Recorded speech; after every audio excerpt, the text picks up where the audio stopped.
Welcome to the official podcast of FOR ETERNIA.com. We have the power. I'm your host, AJ, aka Voodoo Magic, aka Zor. And today's episode is titled He-Lang 101, Learning the Language of Kudu-Kesh. Yes, my fellow heroic warriors, class is in session. Because thanks to the Netflix series Masters of the Universe Revelation and Revolution, like Middle-earth, like the Klingon race, like the Doth-Raki in Game of Thrones, Eternia has its own amazing functional language called Kudu-Kesh, aka He-Lang, that fans can go next level and learn to speak, write, and communicate with to one another. Wow. And who better to teach this course, the basics of this He-Lang language today, other than his author, its father, the creator of the language himself, the co-director of Masters of the Universe Revelation and Revolution, and our very own master of language, Patrick Stannard. Pat, welcome back, my friend. So excited to have you on today. Thanks for having me. I'm looking forward to going into my nerd rant. So just a brief little history here. Pat and I, we first floated this idea of Pat providing like a learning course back in February when you and Adam were on to discuss the release of Masters of the Universe Revolution, the series. And now it's exciting because I get to step back and give you the entire floor today and have you put on, your professor hat and just teach this course, the master class of this very cool language that you created. So I'm excited. Yeah, so am I. Now, before we begin, I do want to warn you, why we have incredibly brilliant people in this amazing fan community. The person sitting across from you was not a straight A student, not an expert in linguistics, and I'm not a intellectual powerhouse, no pun intended. But I am eager to learn, so all I'm asking is please use layman terms where able. Dumb it down for me, Pat. No worries. And I should also preface that there's a lot of amazing other properties with other languages that you've kind of set me on the same stage with, and I don't consider myself to be on the same level as Tolkien's Quenya, Sindarin, or Klingon, or these other languages. And so I am not a studied linguist. I did not go to college and learn linguistics and stuff like this. This was purely a passion thing that just arose naturally after kind of diving into the world and really seeing some patterns that I really enjoyed and all the naming conventions of Eternia, and then my love of just of Tolkien, of these other fantasy properties, and just wanting to dive into that myself. So I would consider myself an enthusiastic hobbyist, but I would not consider myself I do not have a degree in linguistics or philology or any of that kind of stuff. Thank goodness, because then maybe I wouldn't be able to follow it all. Yes. So I went through the same process. I was I would read things and I would have to be what is the layman term of this? Because there's a lot of multi-syllable words in the study of linguistics that can be scary at first. Yeah. But when you dive into them, you realize, it's actually kind of telling me what it is doing. Okay. And so before we begin, I do want to let everyone know who may be listening to this on Apple or on Spotify that if anyone is serious in learning He-Lang, they may also want to check out the YouTube stream of this podcast as well for any visual components of this course, which we will also try to include on a permanent page on FOR ETERNIA.com. Which will be, dedicated to the study of He-Lang. So are you ready, my friend? I am ready.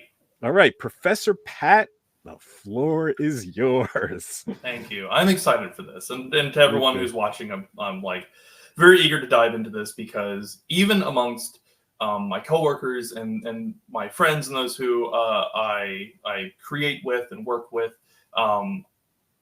I seem very I would say eager to go onto these subjects, but a lot of times I am reserved because I know that like it can monopolize time.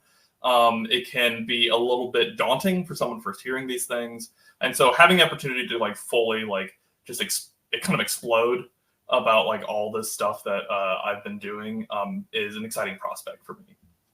So just kind of like give everybody a history to this, like why the hell or how the hell did I end up like doing like constructed languages at all? And honestly, it all started off as like a parlor trick. So big Lord of the Rings fan, mom's a librarian. I had like The Hobbit, Lord of the Rings as like bedtime stories. So I learned a love for the fantastical and the otherworldly. And the more I learned about it, the more I wanted to dive into it. Cut to years later, I'm doing what a lot of fans do when they have properties that they love, is they go down a Wikipedia lore hole, right? You're like, what does this mean? What is this? Oh, there's visual aids. Like, oh, you can do this. And you just like start kind of deconstructing things. And I found through that process that Tolkien's script, so script being the writing system, not the languages themselves, the writing system that he uses to write the languages, called Tengwar, you could use it to write English words. Let me stop you right there. For anyone who doesn't know, shame on you for not knowing, Tolkien wrote Lord of the Rings and The Hobbit. Yes. Yeah. Yeah, he was I mean, Tolkien is...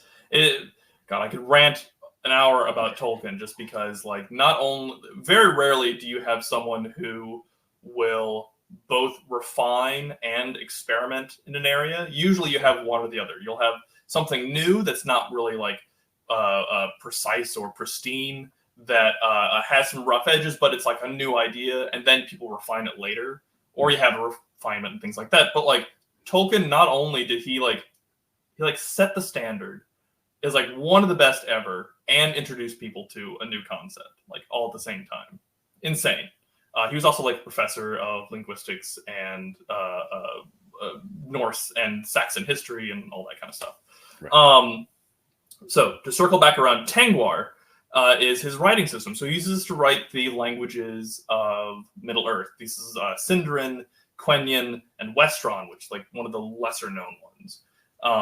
And just like a little note about immersion, when you're reading Lord of the Rings, the idea is that this is an ancient text that has been translated from a language called Westron into English, which I always thought was fascinating. Then anyways, I find out you can actually write English in this. And so I wrote my name, and then someone else saw that and said, hey, can you write my name? And I just started writing people's names as like a little, hey, tell me your name and I can try to write it in Tengwar. And then that became this thing at Powerhouse where I was just writing my notes. I'd be in meetings or we're watching an episode, reviewing an episode, and I'm writing all my notes in Tengwar, and people just looking over my shoulder like, what the hell are you doing? And so I have it here. A lot of my notes look like this. Wow. And sometimes it's just like nonsense. Like this is, what is this one? This is, that's like Picard. So I'm just writing Star Trek characters' names. There's Data, there's LaForge, but it looks so pretty. No one looking over your shoulder knows what you're writing. No, it's almost like a little secret system that only I can read. But then we get our first big series, which was Castlevania. And about season 2, they had this, I think it was season 2, where they're in this library. The main characters in Castlevania are in this library, and they needed someone to kind of write some ancient vampiric texts, and I had already been doing this Tengwar stuff. So then I was like, oh, well, now I have an opportunity to try to make something of my own. And so I made like a writing system that was kind of vampiric, and I wrote some things on a mirror, and there was like a book. And the phrases in there were pretty simple. It was like, magic mirror on the wall, who was the coolest one of all, like that. It says that. Nothing amazing. Now you cut to Masters of the Universe. And Masters of the Universe, like, Eternia is so rich in history and, like, all these ancient magical tomes and great beasts and histories of battles and all kinds of fantastical elements. And we needed a writing of this magical script, and I just saw it as an opportunity to not just do a script, not just to do a simple alphabet that is like a code where you just replace A with this symbol or B with that symbol, that it becomes a whole thing. And so that's when I started diving into constructed languages. And I've been falling down that rabbit hole ever since. It is bottomless. It just keeps getting more and more complex. And then, of course, by season 2, having the opportunity for people to actually say it was amazing. An amazing opportunity. Because then you get to work off of phonemes and like all that kind of stuff. So that was kind of like my introduction into linguistics. So that was the path that I took that ended up with me here. Did it substantially grow between Revelation and Revolution? I would say Revelation, it grew the most. And Revelation, it grew the most. And then Revolution, it was refined a little bit. I added things like Lenition, and I'll get into that like later. And so it was tweaked a little bit. Okay. But yeah, and that was kind of like the rabbit hole that has led to this video call now. But it's a fascinating art. Constructed languages, people so abbreviate it to conlang, and like lang has kind of been the suffix that a lot of people have chosen. So you have like conlangs, artlangs, you have IALs, which stands for International, I believe, Auxiliary Language. So any fan language is a conglang, a constructed. If you're constructing a language for like a fictional universe, it's a conlang. But like, we don't need to get into all like the really specific distinctions. But the really interesting thing is that like, people often equate Tolkien with the inventor of constructed languages. And he wasn't. There's a lot of other people playing around with language during his time. There was Gertrude Stein, who she did the famous poem, "A rose is a rose is a rose is a rose is a rose is a rose." It just kind of keeps going, where it's a deconstruction of language, where eventually it stops having any meaning. It just becomes a sound. You had James Joyce doing like Finnegan's Wake, and you also had like Jonathan Schleyer, and you had Ludwig Zamenhof, who were doing auxiliary languages, which are utility based. So it's all about like, so Volapük and Esperanto are all about like kind of uniting people under a singular language. Esperanto is very easy to learn. But it was Tolkien who didn't do it for utility, didn't do it just to deconstruct, didn't just do like an art language that was just poetic, but he did it as an art form with like precision and expertise, and like a really great oil painter. And that's what makes like the more you dive into linguistics, the more you really find a love for Quenya, Sindarin, for just like the art of attaching symbols to sounds and how beautiful you can make that whole process. Tengwar is an insanely like sophisticated language. It's amazing. I recently found out the other day. This is recent. This is like within like the past 2 weeks. I was watching a video about someone doing penmanship with old school medieval feather pens, and how you can only draw the strokes with those. You can't push, just the way that the ink runs down the well or runs down the tip. And if you write in Tengwar, it's all drawn strokes. So it works in a medieval universe on that level as well. The attention to detail is insane. That's really deep in the weeds. Wow. Mm-hmm. And it's like, and this kind of like, again, here we're going back into Motu, because like the joy of creating languages is that like it gives you insight into the universe that the language is in. If you have a society that has 15 words for water and 1 for fire, you're getting an indication of where their values are. If we use, so Entish was a language that was like talked about in The Lord of the Rings, and how Ents being these old trees that kind of live for these extended lifespans, all the words are very long, and it takes them like 3 hours to say good morning. And they believe that like, they don't say anything that doesn't take a long time to say, because that's like, they only say the important things. They only say things that are worth taking that long to say. And that gives you an insight into the society, like what do they value? And then also it gives you an insight into other cultures, right? Where, this is how we get accents, and this is how we get different words. When you take a word like, I'm just going to pull one out of my head, but like hobitla, right? The hobitla, and you introduce it to people who don't have the h, that kind of sound in the back of your throat, it becomes habitla, hobbit, and you abbreviate it. And like you can see that in English all over the place, where we have Germanic and we have Latin and we have French. Is it earth or is it geo, right? Geology, geocache, like geo being an affix in Latin for like earth, things like that. Yeah, okay. And so like that was really like the exciting part about it, was there was this rich tapestry like begging to be made, and also like all the resources and pieces you needed were there. He-Man has trends, and that there's patterns in it. One of the things that like I think we'll talk about is that like there's a lot of 2-syllable names. He-Man, Orko, Duncan, Cringer. They're not all 2-syllable names, but there's a lot of them.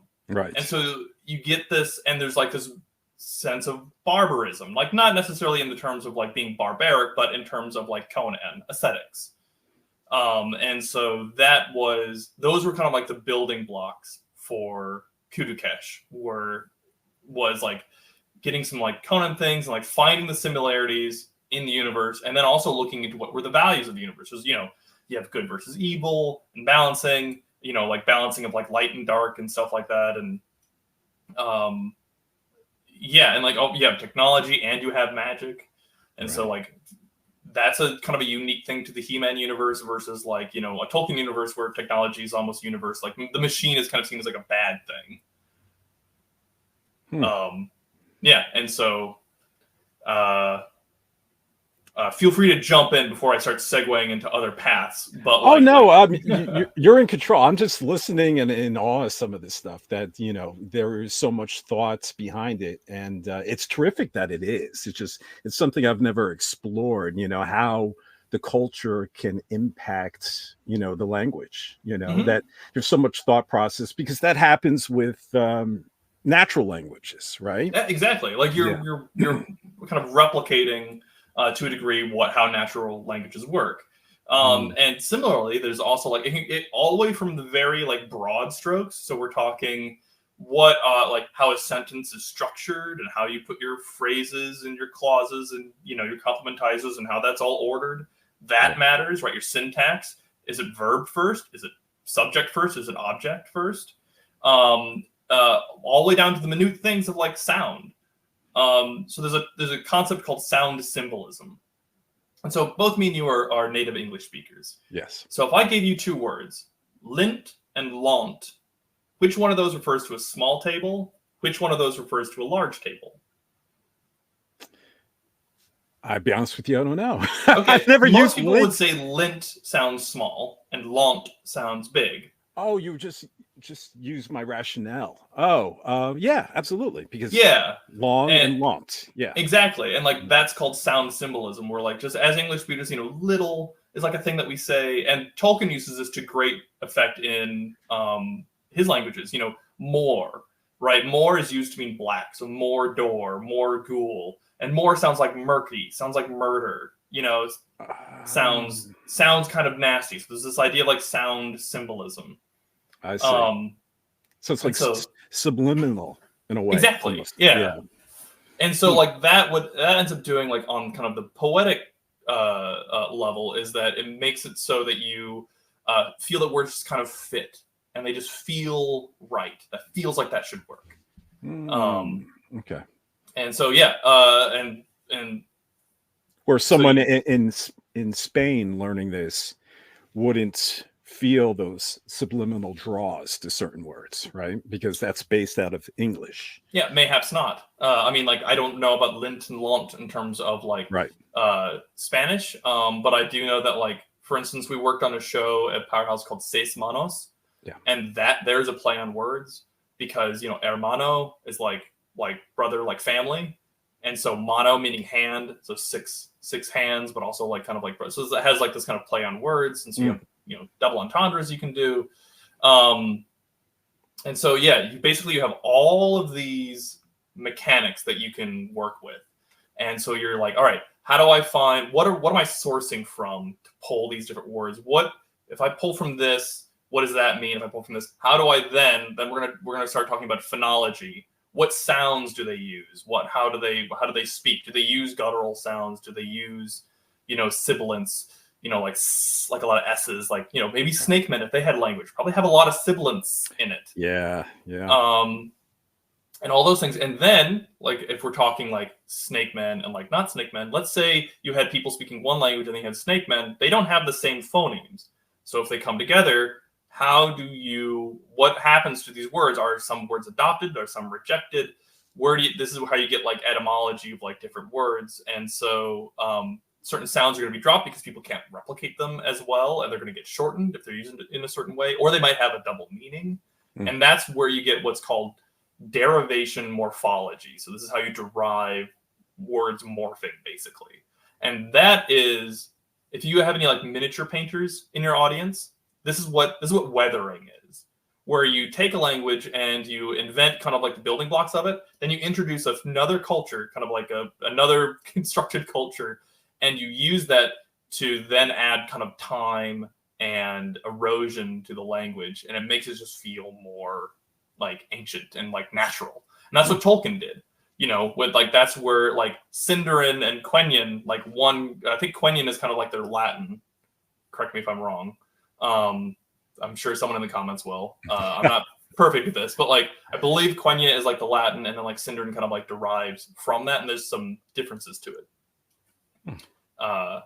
And then there's like other languages that Tolkien made that like were the precursor to that aren't in the books, Noldorin and Gnomish and all that kind of stuff. But yeah, so that's generally the big broad idea of language invention as like a craft and an art form, like what your goals are, what you're drawing from, and that's what led to He-Lang. And so that's kind of where I started, and I'm gonna hold up an artifact here. This is the tome. We call this one the Tome of Stannard, and this has all of my notes in here. It has some loose ones which I need to put in there, but basically this is where I started. I got this book at like a Barnes and Noble. It just looked really cool. It has like these like kind of leathery covers, and you can see here the beginnings of He-Lang. Wow. Started in 2020. Here you go. So I talked about the proto-lang. What are the base rules for it? I was talking about like the syntax. We're starting to explore the sounds, consonants, vowels.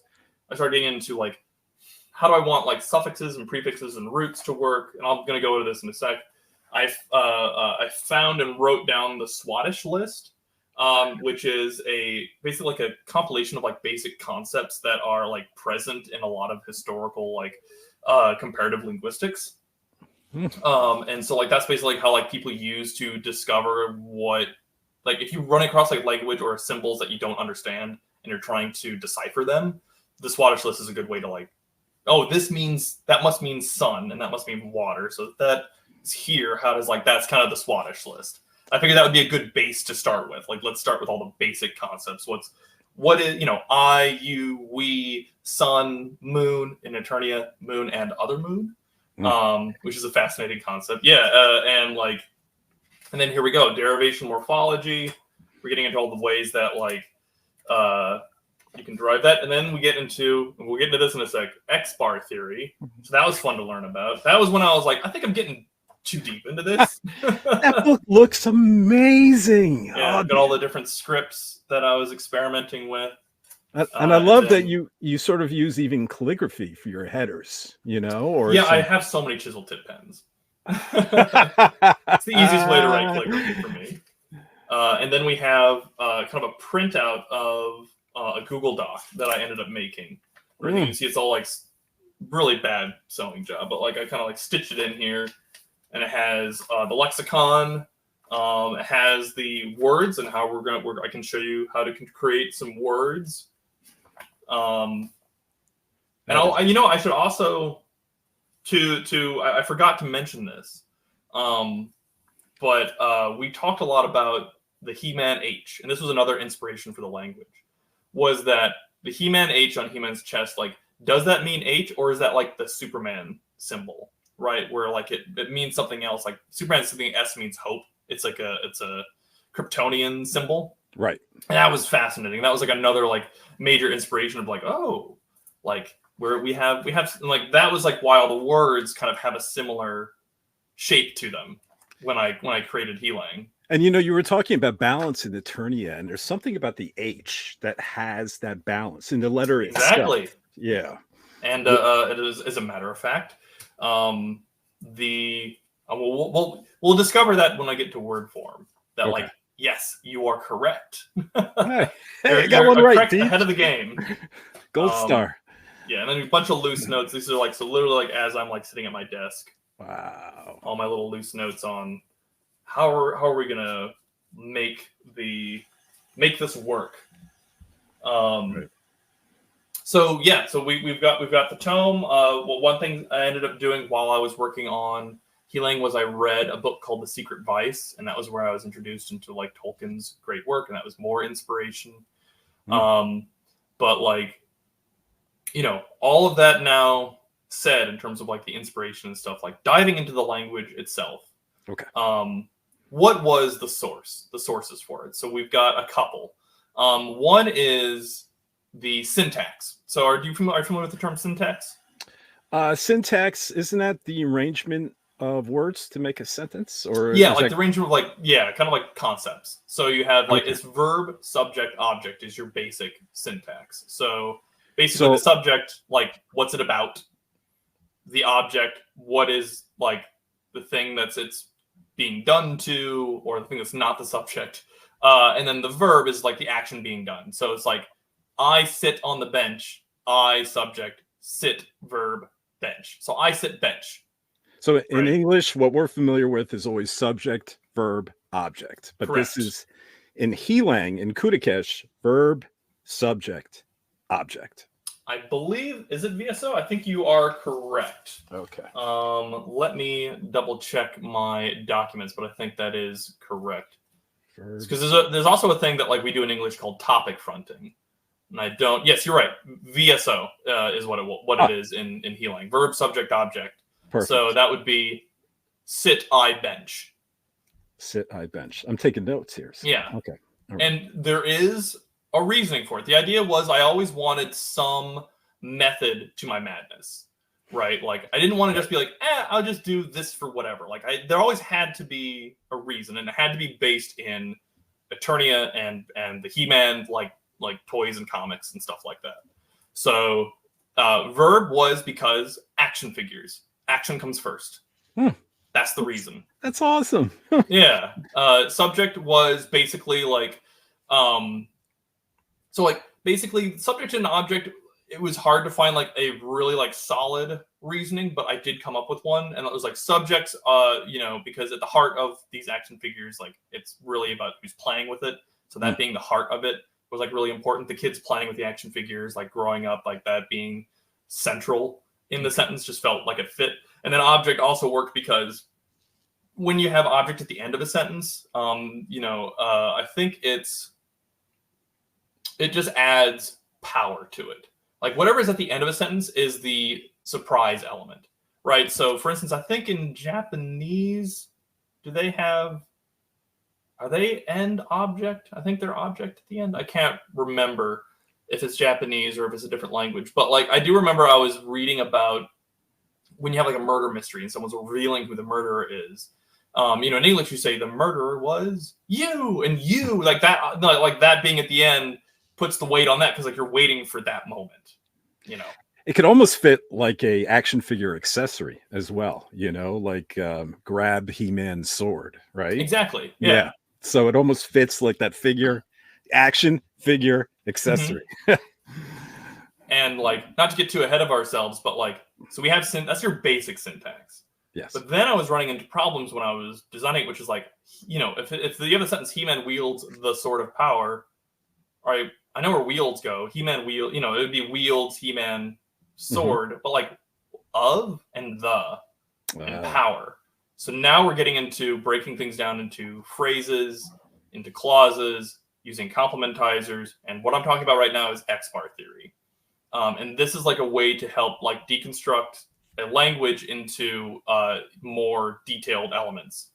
So like the and of are determiners. So, you've got your verbs, you got your nouns, you've got your adverbs, you got your adjectives, you have your determiners. And determiners are basically, it determines what is, what type of object, what is being done, so I sit on the bench. So it's determining what the verb and the object's relationship is. Okay. Yeah, I'm not sitting under the bench. I'm sitting on the bench on top of it. And then also the is denoting that's the specific bench. And so, yes, I did figure out where the determiners go in Eternian language. And then I made it more complex for myself later when I started adding in lenition and stem changing. But like we're getting ahead of ourselves. Let's go back to the sources. So we talked about the sources for syntax. The sources for the words themselves. So like, let's say like first off, like let's talk about the phonology. So phonology, obviously, phone is in there, meaning sound. So the sounds of the language.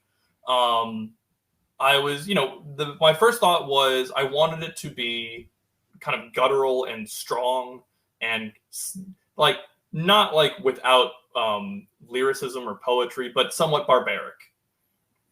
I wanted that element to it. And so I looked for sounds that just felt like they were stronger. And like,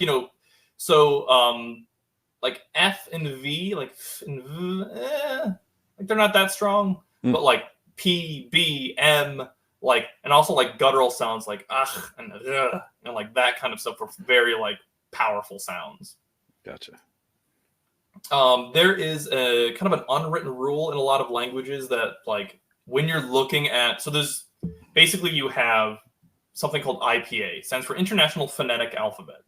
Basically, a bunch of people got together and they realized that, hey, we have all these different sounds that everybody's making with their tongues and their throats and their, their teeth and their mouths and their noses and all this stuff. Like, we need to find a way to, like, just parse out the sounds themselves, regardless of what the symbol in the language is.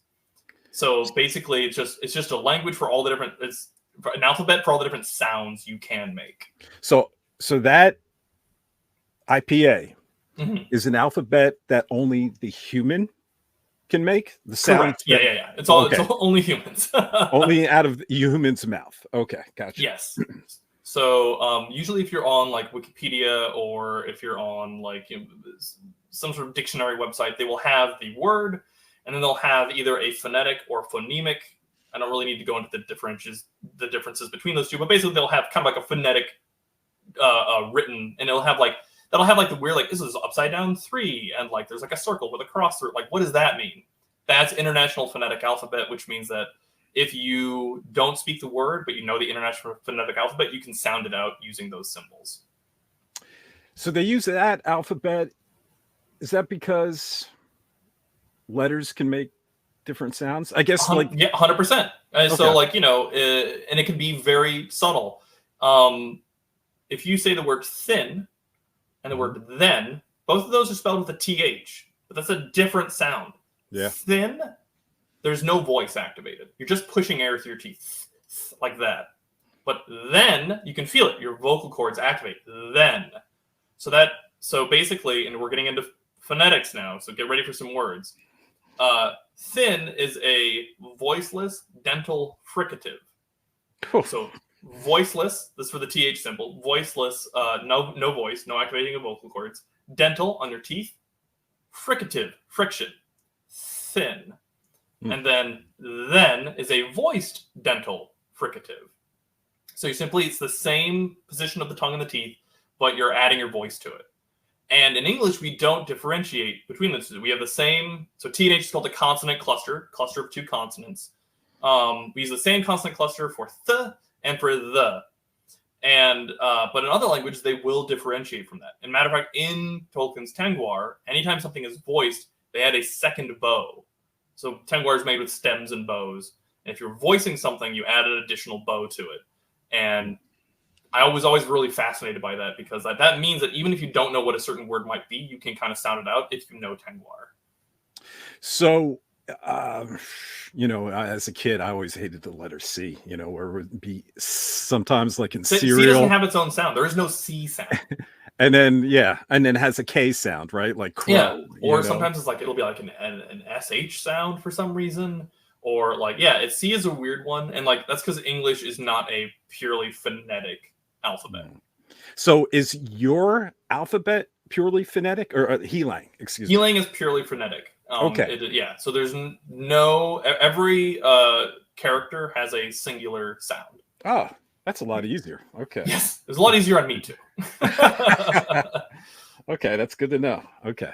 Yeah, so like those were like in terms of like finding the sounds, I wanted to be kind of like somewhat heavy and guttural and barbaric. So we have like there's like P, B, M, F, V, T, D. There's like an N sound. There is an S and a Z. They're not used that much. There's a tapped R, like R, like if I say rat, it'd be rat with a little tap on it because I love the Spanish tapped R. It's just I have trouble doing that. A couple of ones where, again, like, when I was doing this, I'm not a studied linguistic professor. I was doing this I wasn't just the language creator on He-Man. I was also like directing animation and like all that kind of stuff. So I have some consonant clusters in here where I just associated that with a sound. So I have like an ST and an SK.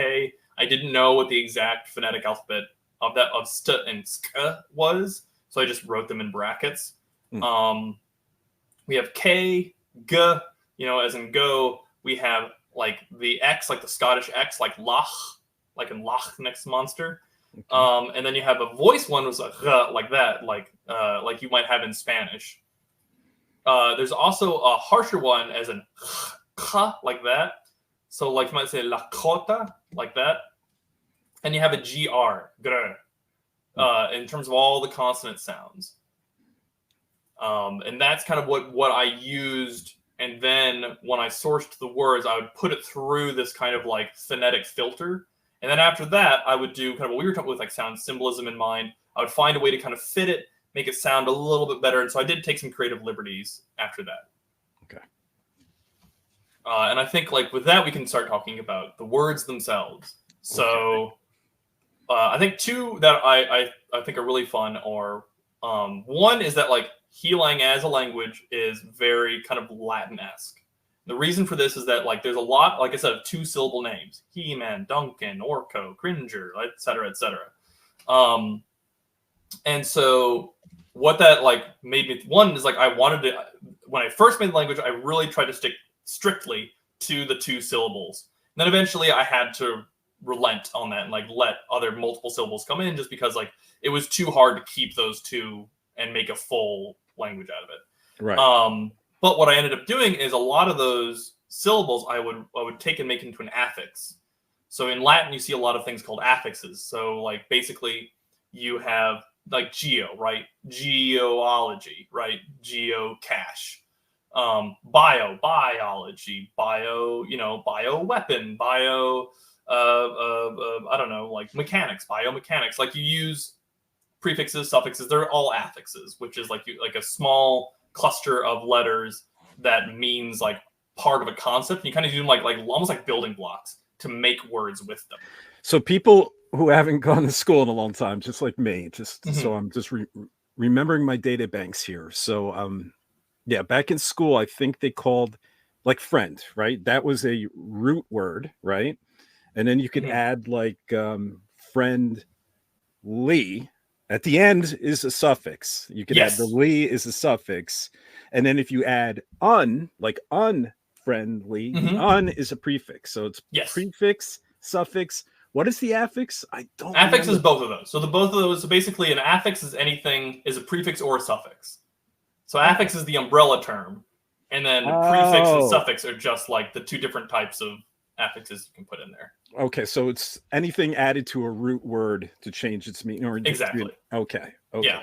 And so, and Latin does that a lot. And it's like, so when I was making Kudu-Kesh or He-Lang, like that's really where I enjoyed doing that, where I was taking things out and making it into an affix of some sort and then using that to build other words with it. That's cool. And So you must have a list of like root words then. I right? do. Ah. So like, let's talk about the sourcing of the words. So you have like, let's talk about like the values of Eternia. So in Eternia, you have two different ways you can make things. So here in, Earth, a normal everyday Earth, despite your whatever your beliefs are, like usually the only way to make things is to make it like physically. You make it with technology, make it with your hands. There's like that type of making. But in Eternia, you can also make things with magic. Like it's a different type of making things. And so I thought about like, all right, there's a word that means of man make, and there's a word that means of magic make. And we can start talking about the values of that. Like your blood could be considered as like, that's of magic make. Men don't make that. But like, using the term like men being the old everybody men. right. World of men type thing. But like human. Yeah. Human. Yeah, exactly. Yeah. So like people don't make blood that's of magic make. Trees could be of magic make, but like a wrench, that's of man make. Okay. And so basic constructed versus grown is kind of the general idea, but like in Eternia, it can go beyond those boundaries. And so Duncan is man-at-arms, and so one of the sources for Kudu-Kesh was all these names of these action figures. And so Duncan, put through the phonology, became Dul-Khan, right? And then Khan became a suffix to mean of man-make. And then Orko became Arakol. And then Ko became of magic make. And so, I don't have my lexicon here right on hand. Here we go. So like, I'm trying to see if I can find one. Okay, so like, let's see if I can find one here with a lovely affix here. Okay, here we go. So like a seed is called Liko. So it's little of magic make. And Li is, I believe that's sourced from, what is that one sourced from? I've got a huge like screen in front of me. Anyways, it's sourced from another name. And I put those two together to mean little of magic make, which is now becomes the word for seed. So it was Ko for magic make and Kong for man make? Yes. So Khan. So I'm kind of like adding a bit of a friction like that. Yeah. Khan and then Ko. Okay. Khan. I can't do it. But I'll have to practice. Get that guttural phlegm going. Yeah. So it's like magic itself would be called Arkol. Okay. Yeah.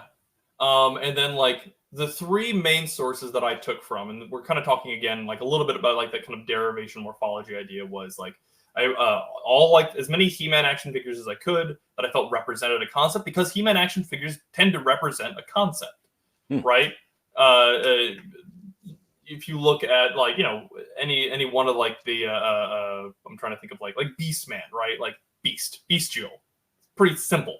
Merman, water, mer people, like that kind of stuff. Like they all have a concept associated with them.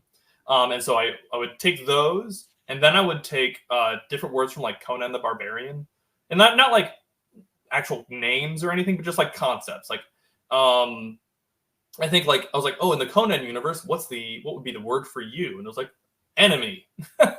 It's not me, it's my enemy. And then I would take that and become en-me, and then I would take en-me and something. And then the last one was any sort of words associated with like snakes, because like snake men are like a big element in Eternia's past.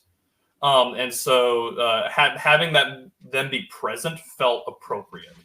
That like they would have some influence, good or ill. So like the word for like, I think to move, a snake would move by slithering. So it became slither, that became silter, and then eventually that becomes its own word. So the word for man is used a lot in a lot of these names. So what was the word for man? Let's see if I can find that. Okay. I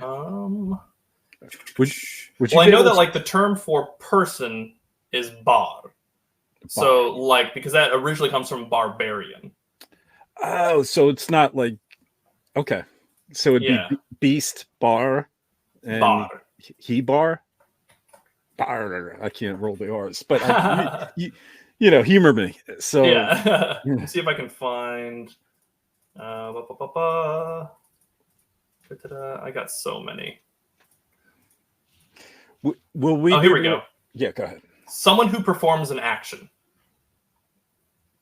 So kind of like in English, teacher, like kind of like that idea. So what would be He-Man's name? So that one I ended up, so full disclosure, I ended up writing myself into a corner with that one.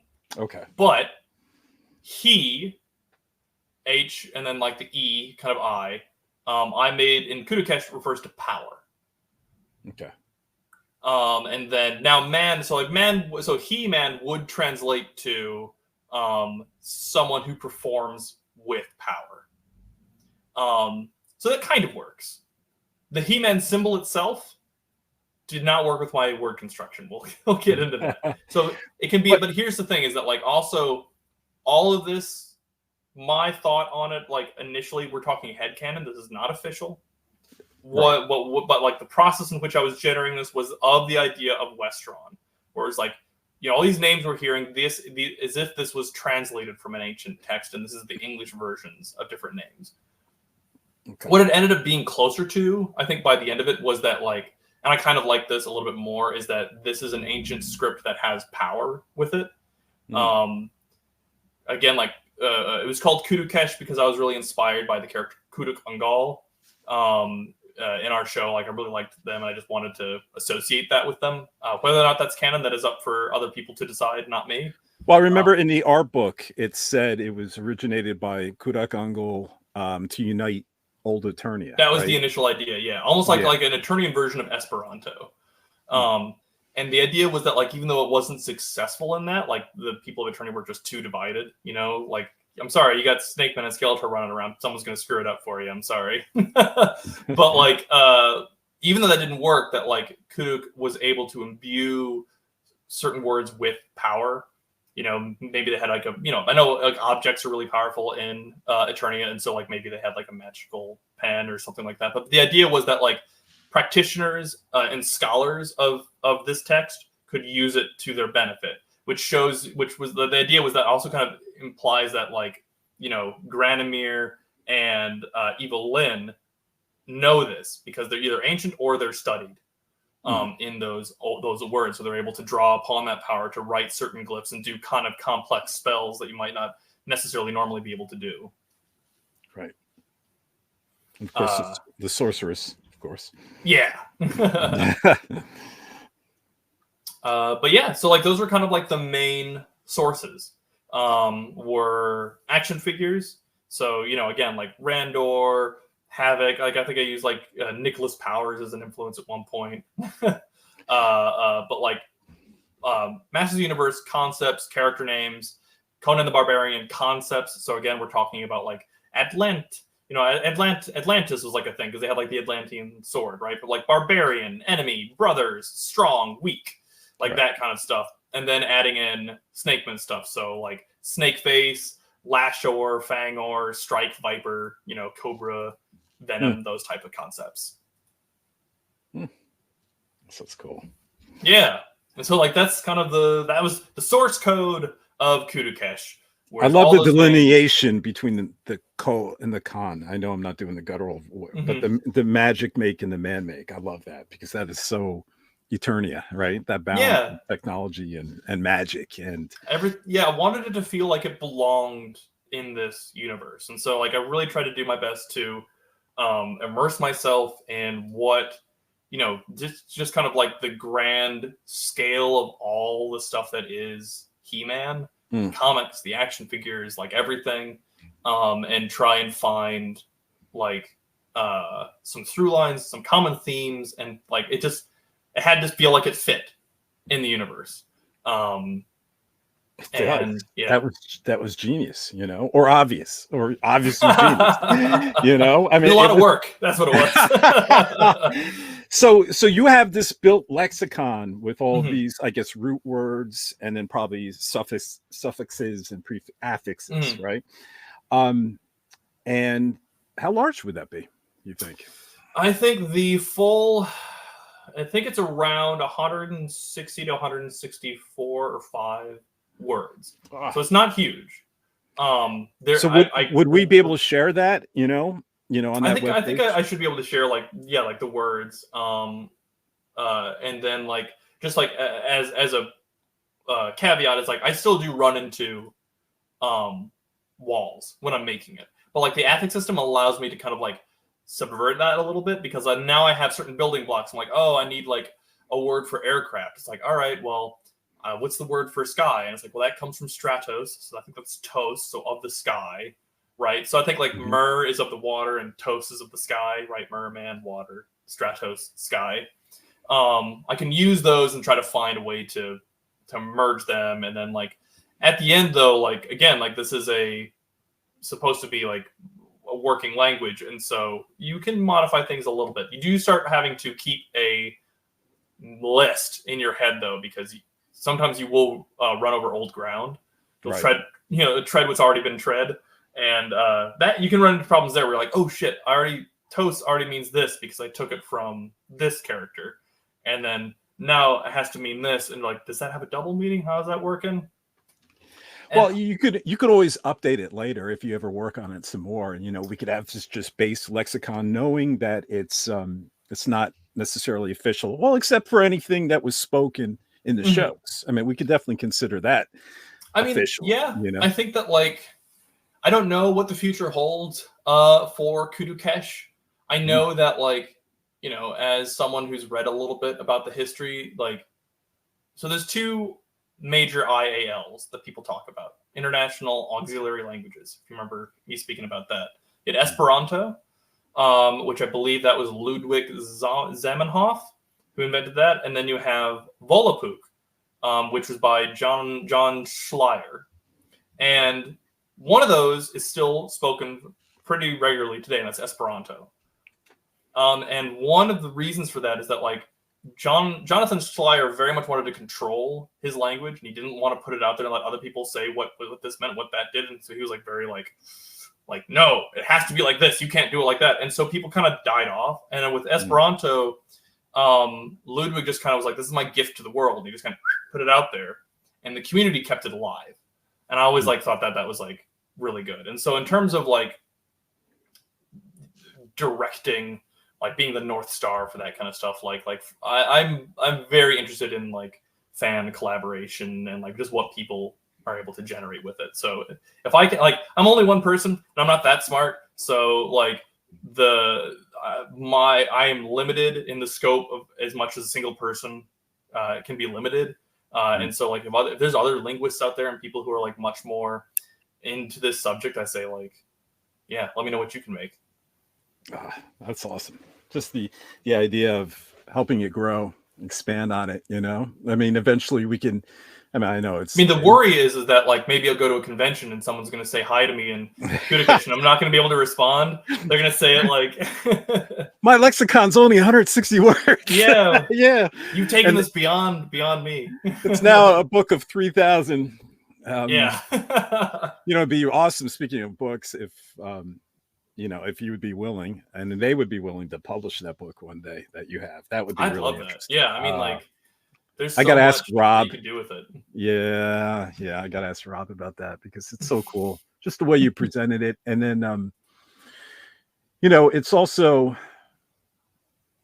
it's like you said, it's really a gift to this fandom, and I don't mean to break this whole course up, but it is a gift for, it's just something I never expected, 40 plus years later, to be able to explore in I wasn't ready to dive into it that much. Like I thought, like when I first was doing it, so we needed some magic words, and I was like, okay, I use this as an opportunity to kind of like stretch my muscles and like try this again. And then like it just at some point, I think it's because the Eternian universe is just so rich with things to pull from that like it was like it was like being at a smorgasbord and like realizing that everything's tasty.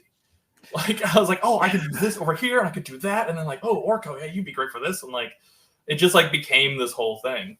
And it's then almost, wanting to do it properly and be like, oh wait, how does the and on and that work? And is like finding myself at like 3 a.m. going down a Wikipedia hole about like Xbar theory and like what's a complementizer and how do phrases work, and like Your situation kind of reminds me, and I don't know who did it, but of Game of Thrones, of Doth-Raki, because who was the original writer? George Actually, I have his book. R. Martin. Yeah, so Doth-Raki is David J. Peterson. Well, that's what I mean. Is that the original creator of the Game of Thrones universe didn't go that deep into the language, but it took someone else working on the show to go deep into, kind of like yourself. Do you know what I mean? It's really funny, like, that you bring that up, because like this is David J. Peterson's book, The Art of Language Invention. You can see he's written it kind of phonetically. Yeah. And so I made this language without ever reading this book.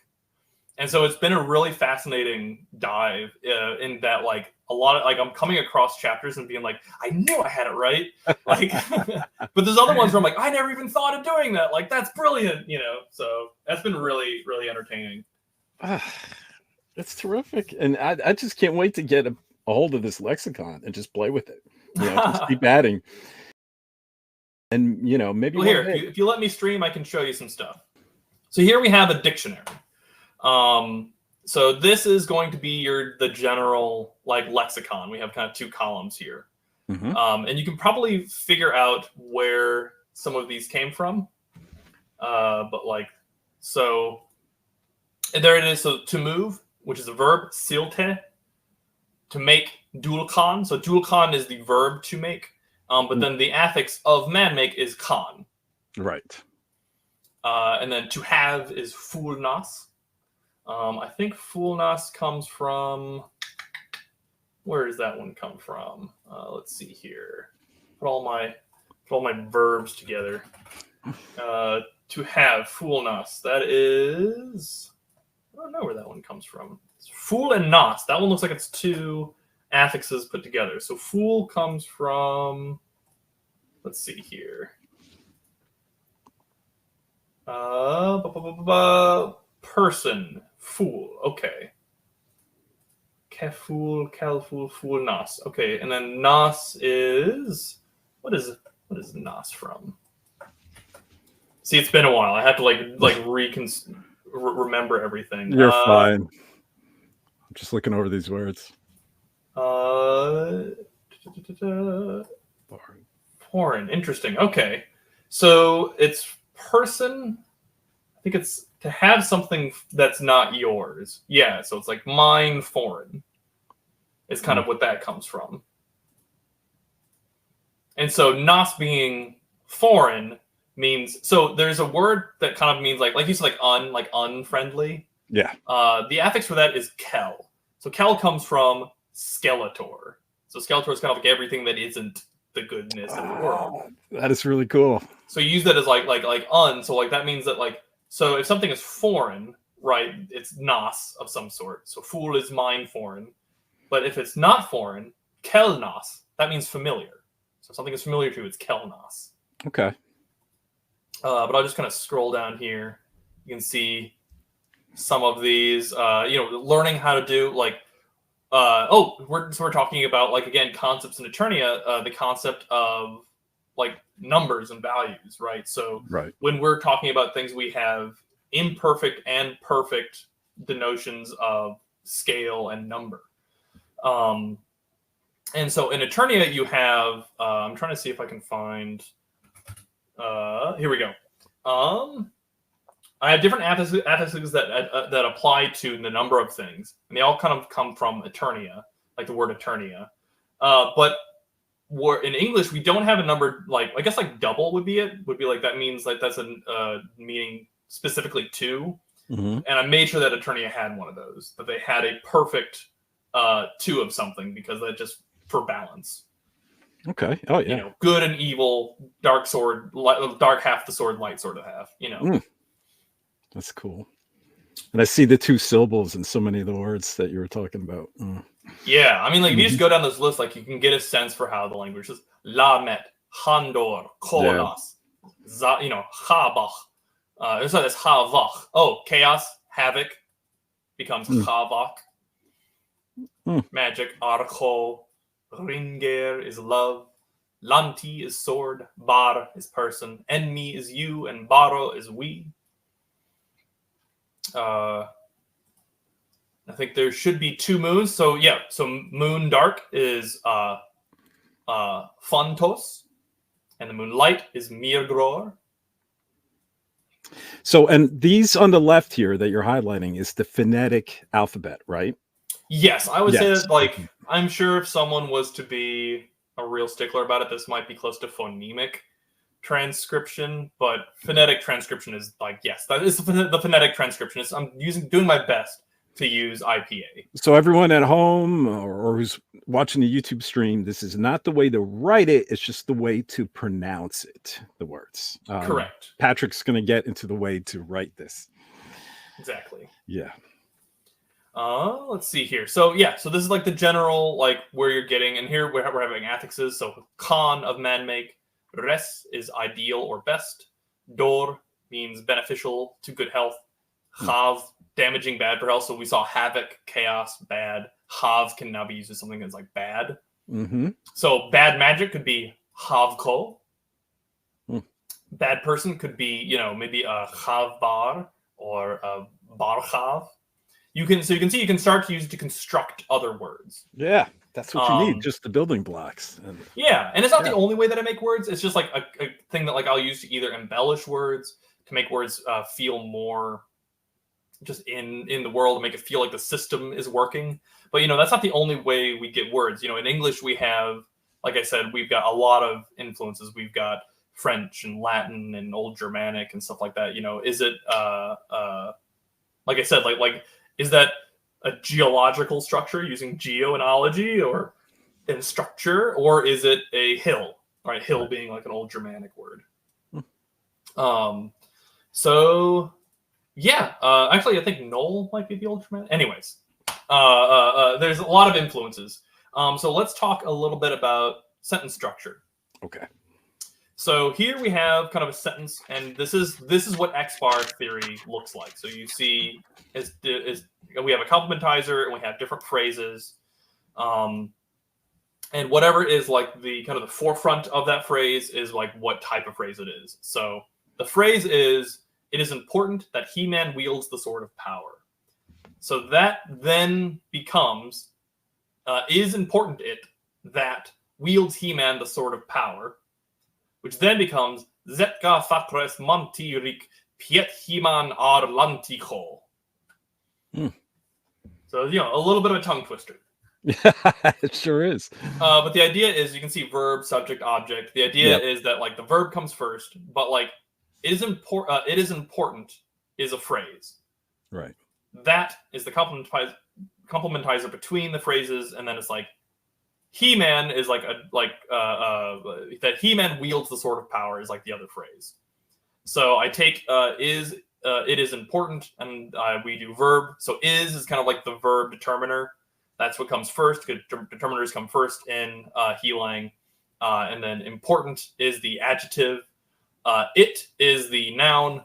And so like is important it. So like this is how I'm able to take whole sentences and kind of break them down and figure out how it should be structured.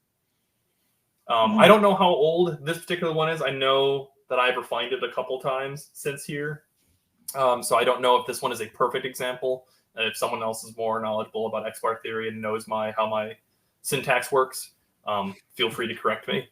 But if we go down into the syntax, we spoke VSO, verb first, then subject, then object. Right. And then here's some of the rules. Determiners precede both verbs and nouns.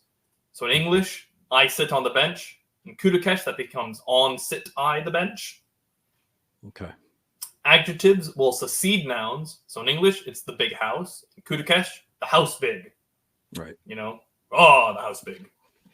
you just feel more kind of like an old barbarian saying it like that. Yeah, you do.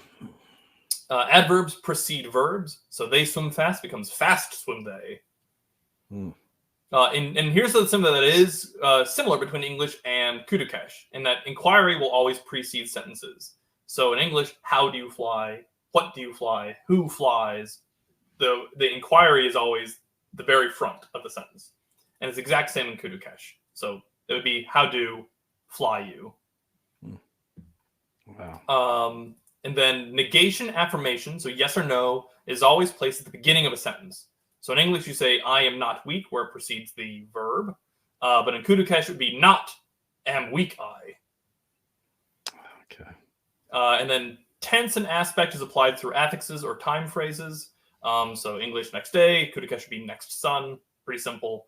And then progressive is indicated as a suffix instead of a prefix. So on for words that end in a consonant and ni for words that end in a vowel. So basically English, I am walking, and then Kudu-Kesh, walking am I, and then the suffix meaning currently doing, perfect, which is ni, and I believe that's not written there, which it should be. So you can see this is not perfect. I didn't even write it in my demonstration. That's fine. So that's the basic syntax. And then I don't know if we have it here. And then on top of that, to make things even easier on myself, I decided to add what's called lenition. And lenition is a thing that you see where words will either get stronger or weaker depending on the context. I think Spanish has a similar thing. I think it's called stem changing. So, for instance, like I'm trying to think, like in Spanish, I'm not a great Spanish speaker, so my apologies. But like I eat rice in Spanish would be like yo como arroz, right? Okay. And then we eat rice would be like nosotros comemos arroz. So como, I, comemos, we, right? So you notice like how the end of it changes. Yeah. And same thing happens in Irish. And Irish does have lenition. So in Irish, I eat rice is itham rish, and then we eat rice would be ithamid rish. So the verb is changing depending on the context of like who is doing the thing. And so basically, we talked about to make, dual con. So if I was like to do it, like if a machine or something that doesn't have any sort of agency is just doing it, to do, con. I do it becomes cud. Cud is broader, it's back in the throat. It just feels stronger. And then you do becomes gin. So I make isn't dual con, it's dual cud. I made this dual cud. You make it becomes dual gin. And then we do it dual cutak. They do it dual gidden. Oh, wow. And so this is like the vowels kind of change a little bit, and things become either softer or stronger depending on the context. And yeah, this, so what do we have here? We've got like to do, let's see, to set fire, right? Which is mambalas. And you said mambalas. I set fire. Is it mamba rut? And then you set fire. Mambali. And you can see like whenever it's like someone else or they or like not inclusive but exclusive, it is kind of closer mouth and kind of further. Smaller, weaker a little bit, you could say. And then whenever it's me and myself, it's big and broad. I'm me strong is kind of the idea. Right. And it seems to be consistent among the different words here. Yeah, it only happens to verbs. Okay. Let's see here. So that is just kind of talking like broadly, like that is how the syntax was designed to work in the language. So we went over to like where the placement of all the different words go, how to break up things into phrases and complementizers, and like now you know where determiners and adverbs and adjectives and all that go. And basically, so now we have word construction, and this part works conceptually, but it is hard to read. So I did not make it for a great utility. It's not an easy one to read. It's easy to read Tolkien's Tengwar when you learn it. Because it all goes in a singular direction. But I was so wrapped up in the concepts and like what this could mean that things got difficult to read, basically. The utility kind of fell through. Okay. Also, to the audience, every time I'm looking over here, that's because I've moved my screen over there. So like I'm looking at AJ whenever I'm doing this. That's fine. Okay. So I'm interested, how do you read this in like what direction here? Yes. So with Kudu-Kesh, so like we're talking concepts again. So the idea is He-Man, strong, holding things up, being kind of like the bulwark to protect the world. the first syllable is the one that carries the rest of them. The first syllable is always the bottom and is always the strongest. So in the word staheltos, staheltos. So is it from left to right? It goes left to right, correct. Okay. So left to right on the bottom and then left to right on the top. Correct. Where I made things complicated. So here we go. We talked about the fulcrum. So everything rests on this fulcrum here. The bar. So the fulcrum is the H. middle of it. That's like we're talking. It's called the keto. By the way, this is still so cool that you use the H for He-Man. I love that. It is. I know it's going to be complicated, but I just love that. That was I wanted to that was like the main thing. I felt like I couldn't lose that. I needed to keep that alive throughout. Mm-hmm. But we have consonants or dret. So they are placed with their backs facing to the center of the word, and their heads are connected to the fulcrum. So this is where it gets complicated because that means that the consonants can change the direction depending on where they're placed. Because their back is always facing the center, and this is the whole balance thing. So basically, the consonants will flip depending if they're on the left side or the right side. Oh, so the back is always say you're taking the letter itself. The back is the back always on the right. Yeah. So basically, if I want to pull up my Photoshop here, so we have our fulcrum, and let's say we have this. I think that's an L. Okay. If it's placed on this side, it would be that. And if it's placed up here, it would be that. Okay, so the back is always the right, and depending where it's placed on the fulcrum. Yeah. And it's always going to face left as long as it's not the last one, right? So if it's in the middle, it's going to be this. Oh, okay. So it's cool looking. It makes it look really pretty. But when you're reading it, it's a little difficult. My apologies. So in the middle, the back is still going to face. Okay, exactly. It's facing. Okay, I understand. So they're always and then and it's always vowels left to right called pit. They are placed in the center here. So here, this is how you would write phonetically He-Man. So consonants on the ends and vowels always in the middle. Correct. And if you don't have a consonant, so you can see it here in He-Man, it goes He-Man. So it's not, head man or head man. It's He-Man. So there is no consonant after he. So in that case, you use what's called a carrier, and that symbol right there, that just kind of simple swoosh in, that's a carrier. Okay. And then you have, and then you place your vowels in between in the center. We have some sentences you can see there, how it looks when it's all written out. Again, I think it's pretty to look at. I think aesthetically, it's worked. It is. And for anyone who has the art book at home, you have a little bit of this, but we didn't really... You should have the consonants. Yeah. You should have the way to actually write it. And we're going to share as much as Pat can share with us on the dedicated webpage. But what's really great is we didn't understand in the art book. It didn't tell us, how to read it from starting with the bottom, and left to right, and the fact that the consonants will turn their back on the center or they have their back facing. This is great. This is helpful. This is the key I needed. So here you can see the consonants and the vowels and where they're placed. Vowels flip when they're on one side or the other. So you can see the IH, the I one there. So if I was to write that one, let me take a look at that again. I think it is that one. So it's this. So if it was up here, it would flip. So the bottom will always represent the correct way the vowel is written. Correct. And the top will always be its opposite, flipped on the horizontal axis. Okay. See, I made it difficult. But that's why you have to be a practitioner of magic and a studied scholar of ancient lore to know this stuff.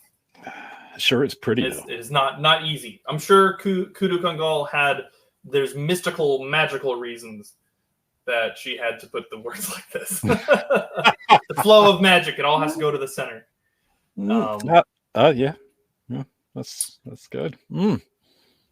But yeah, let's see. So I talked about why, verb, subject, object. We talked about the phonology, the origins of the lexicon, character names. We talked about derivation, morphology, symbolism in writing. We have all of that. There is a brief thing. So this is my headcanon. These are the process that I went through to generate certain words. Yes. And so basically, when you're creating a language, don't just do it just like the names and stuff are fun. Like those have concepts attached to them. You know, Duncan meaning to make, like, because he's man at arms and he makes things, like that's easy enough. But I wanted to go a step further in some areas in terms of like how did concepts like affirmation, negation come about. So in some cultures, you don't have a yes necessarily. You just repeat what someone said back to you. So that was like the concept for Kudu-Kesh. Was for affirmation, the idea was, let's say when it was first in its form, formulating stages, that if someone asked you like, did you go walking today? You wouldn't have a word for yes. You would just say, I went walking. So, you know, they would say, you know, skahis zo silet en mi, and you would say, zo silet ba. That's always the case with any question. That here's the thing. Like, this is my headcanon for how I formulated an affirmation. So the idea was that, like, basically, you would have different, you know, because there's a lot of feudalism in He-Man. Like, you got kings and queens and stuff like that. And so the idea was that, like, there used to be different pronouns for a royalty and an informal used by commoners, right? So, like, a royal person would say, like, bod, and a commoner would say, like, ba.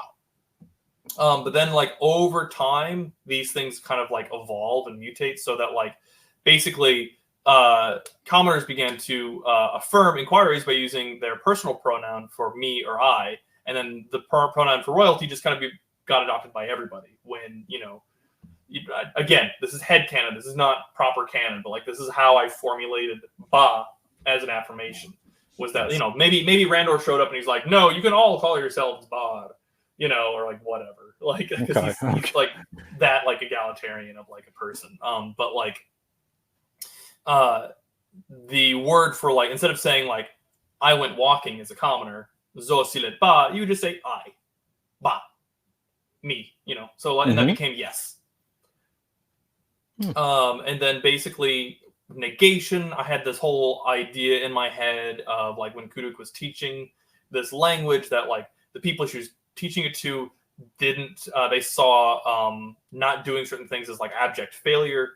And so eventually they would, when you would ask someone, like, how are you feeling today? You know, they wouldn't say, like, I am bad or no, but that, like, they would say, like, my balance is one-sided, right? Because, like, Kudu Ungal in my head, the idea of balance and a sorceress go well together. Like keeping everything, like, good and evil and all that in good balance. And so you wouldn't say I'm bad. You say I'm feeling unbalanced, and they would associate bad with not doing things. And love that. Sometimes you would say, like, you know, instead of saying, like, I'm just amazing, I've lost my fulcrum, and that became keto, fulcrum, remember? And then eventually that became shortened to ke, as in, like, you know, so people would say, like, did you do the thing, or, like, did you accomplish it? And they, instead of, you know, they would say, I have lost my fulcrum. No, I have not, is basically what that means. And then that gets shortened to just ke, right? It's the quick way of saying, like, I didn't do it, no. And that just becomes no. So yes is ba, and ke is no. So if you know, hey, do you want to go to the mall today? Ke. No, I do not. And it just is a nice kind of, like, solid, like, right snap to it. Ke. Yeah.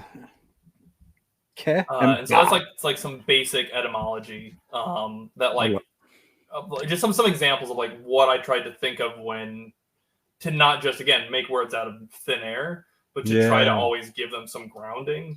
That is so neat. Some history behind it. Yeah. And how words are sometimes introduced. And I guess they wouldn't be really introduced by that many, like, from Earth or anything, because this is a beyond Earth. This is a universal language. I mean, that's the fun part about it, right? It's not Earth. There's so many, you know, one thing that I didn't end up getting to do was to weather it more, because, again, my time was relatively limited, right? I was also doing a lot of other stuff. And so I had ideas in my head for. Let me move you over here so I can actually see you.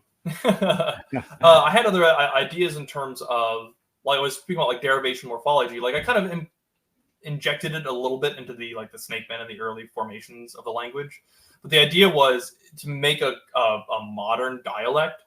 There's a lot of other cultures that I wanted to put through and analyze, like the Polynesians and Adrenids and Keks and Aquaticans, and like what type of phonemes does an Aquatican use? I'm sure Aquatican has a hard time saying K. They're fish people, so like they're gonna have a hard time saying. So what happens when you introduce that to them? And also, like, you've got, I think it was I think the Keks are almost ant colony like looking people. So like, do they have different values? Do they not understand what like individualism might be to a certain degree, or they have a different concept? And how does that warp it? Like, there's a million different ways that you can mutate words. Right. But like that type of weathering and then like putting that through and like getting more complex, like didn't have time to do that. So what it ends up remaining as and it evolved into is basically like a Latin. It's like an ancient magical Latin that certain practitioners are, if you know it, if you are studied and you know your history and you look at the ancient archives and find the mystical sorceress Kudu-Kesh and the stuff that she wrote, you can use those to your advantage. That's kind of like again, this is not canon. This is my head canon, right? For it, all the weird stuff that goes on up here. Right. No, but yeah, it's important to have that caveat. No, this is brilliant. I mean, is this something you plan on doing? As you move on, you're director over at Powerhouse Animation. Are you going to do this for other worlds as well? I mean, not just. I mean, like it is a draw. Like it pulls you because this is one of the reasons I think that like a lot of people really gravitate towards things like D&D and stuff like that. Is that world building is fun. Yeah, I think it's an innate thing that like we do. We just find pleasure and there's a personal pleasure in developing something just like that doesn't exist. I sometimes refer to it as tertiary invention, tertiary creation. And this is, again, I'm a big Tolkien nerd. Tolkien was fascinated by this concept of primary and secondary creation. So Tolkien was a staunch Catholic. And so he believed that primary creation was purely in the realm of God, right? Mm-hmm. And that people in our love of what we see of primary creation want to emulate it and are inspired by it. And so engage and want to also participate in the same act of creation. And he calls that secondary creation. And he's got a whole thing about like to that, because our lives are so limited that we look for expediency, into that we turn to the machine, and that is folly, and like all that kind of stuff. Okay, Tolkien. But like, and then my love of his work then makes me want to create things. And I think like, I don't know, like it's a uniquely human thing that we do. You don't see cats and dogs doing, making worlds based on action figures. So I think that like, it's just a really good way to stretch your imagination and play around with fun concepts. And it is hard not to want to do it for everything. I've got other projects. I don't know if you can tell, but like I got a lot of things that I do. I'm a maniac. I'm a maniac. In a good way. I'm going to give you a glimpse into the madness that is my existence. So I have a board game that I really like, and so I'm recreating it using like wood and stuff. And I just made a scoreboard, and I made a parallel circuit.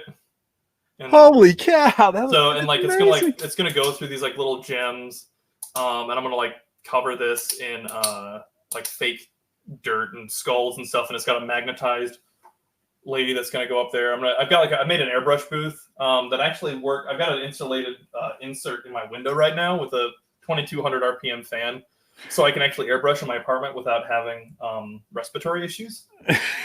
Is this totally an original IP creation, this board game? The board game is Armata Strigoi, which is based off of a German metal band called Powerwolf.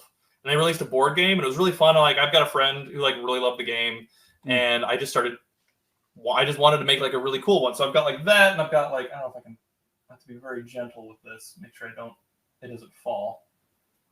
Yeah, like I'm making like little board pieces, and you got like little figurines that I've been doing like minute. You can't really see them. You can't see them. But anyways, I'm doing that. Like I ended up creating. I've got another board game that I've created from wholesale. That's like a card game thing that I've been playing with people. So I've got like that map over here. Some of the things here I've made, like, I just do this. None of this is intended for mass production. It's just for your friends and you. Oh, there's no way I can mass produce this. Ain't no way. This is just to do it, to have fun. But the thing is that like I create a lot of stuff like this. And so when you start making a language though, that's like the tipping point in any project you're on, because you can't just like make, or at least for me, you can't just make like a little bit and then like, oh, okay, I made some scribbles, there's done. The minute you start that path, like you're like, oh, but like, okay, so this society carves in stone. What does that mean? Does that mean like if you're using a chisel versus a pen, well then you're pushing, you're not drawing, and then like how do they transport their like it just becomes this thing, and like it just can encompass a lot of it can monopolize a lot of your time. I do know some fantasy writers don't go that deep in the weeds. Well, they'll come up with certain sentences, certain words that mean something in some alien language, but then drop it there. You know, you almost have to like set up a barrier and be like, I do not see it. I cannot see it. Yeah, and that's what Martin did in his Game of Thrones books, right? He had certain, I forget the race, Doth-Raki. He had certain phrases and words in his books, but he also the game, I think it's Savase, which is like his version of chess in the universe, and like in the books he describes it as like being like chess, but like much more complex. And it's like, okay, so you're setting an expectation now for your readers. So if you do decide to dive into it, you now have to meet this expectation that it's better than this hundreds of years old game that every like, person knows about and like has multiple grandmasters and stuff like so. Like in those instances, you're better off implying it and then stepping away. But yeah, it's like the most beautiful thing that you've ever seen, and nobody can contemplate it. You can do that in writing. That's a thing you can't do in movies easily. Yeah, like movies and television, because it's a visual medium, and like there are certain ways, like there are ways you can do it. Like if you have a scene that's really gruesome and you cut away, the audience imagines it always more gruesome than what you can portray. I believe in that. Yeah. But that is limited. There's a certain limit to that. You can't do that with everything all the time. It seems like you need to go that extra mile, right? It's part of you. It's inside of you, part of your DNA, your makeup, right? I like to take things apart and put them back together again. Yeah. And yeah, it's fun. Like because like you gain a deeper understanding of these things as you do. I learned so much about like about Eternia and the Masters of the Universe, like by doing that, as well as the other reading I was doing. Like me and Akon talked about, like we had all these books to like really like immerse ourselves in the universe when we hopped into it. And then this was like another avenue in which I could dig even deeper into the concepts and stuff like that. And you find things, and then you find those things, and sometimes that finds its way into other elements. Like, oh, I didn't know that. Like when I like the faceless one, right? Yeah. I came across that because I was looking for different names, and I came across the faceless one, and I was like, oh, that's the Havoc staff. And I was like, oh, now I'm digging into this, and like, a few chapters of that later, now I'm like, well, if we're gonna have a statue to Eternia, we gotta have some sort of element to the faceless one. That's the Havoc staff. Like if that's the key, you can't not have that. It's amazing how rich the lore is. Someone who just glances at He-Man and Skeletor and Masters of the Universe probably has no idea how deep it goes, or how deep the fandom has taken it, in regards to research and in collecting material, and then the people have built, on top of that brand. It's just been amazing. It's just like what you did here. I mean, what's the best thing that could come out of this? That not just people learn it, but like you said, grow it, expand it, improve upon how it works. Yeah, I would say like hopefully my very expedited ramblings have been helpful in like giving people a glimpse into like what are the building blocks, right? Like I kind of want to present to people like, here's the Lego pieces right? Here's the wedge, here's the 2-piece, here's the 1-piece. Like, here's how it works, here's how it fits together. And then, like, yeah, I'd say play with it. Have some fun. Because, like, there's people out there who have knowledge of the universe that I don't have, that can, think about these things. There's people who have linguistic information that I don't possess.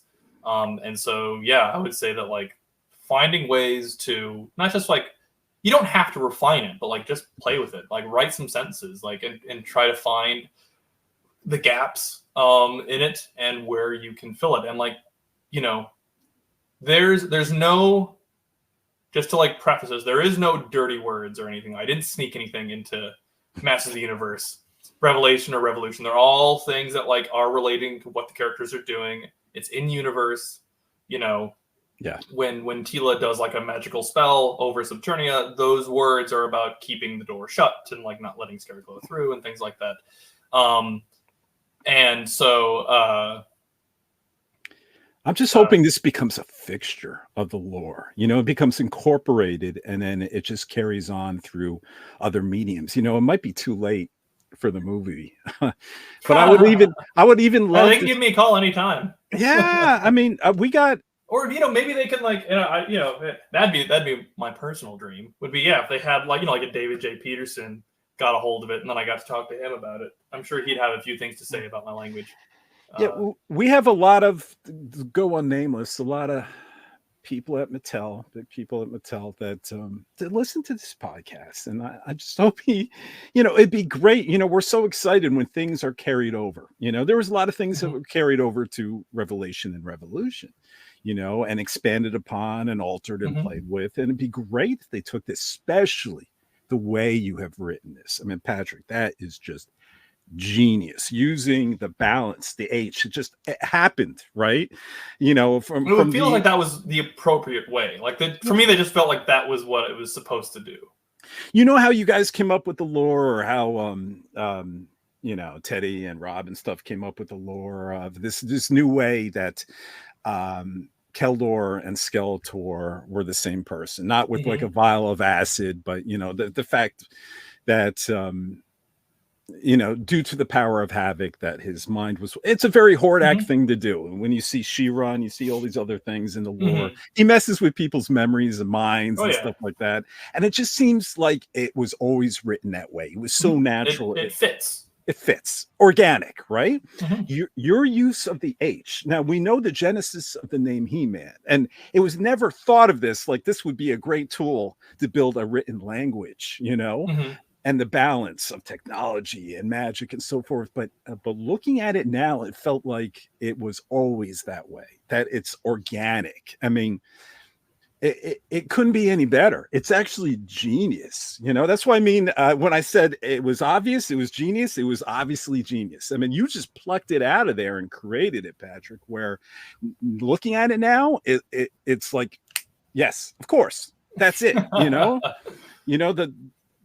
Just incorporating all of the elements, the main elements of the balance of Eternia, and it's brilliant. So I hope it carries over, into even.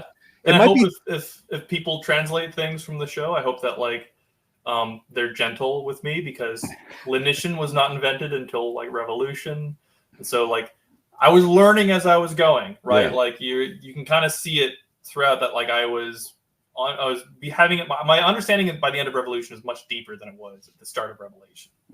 Yeah. And I would just hope to see it. Like I said, it might be too late for Travis Knight to put this in the film. He's going to start shooting in January.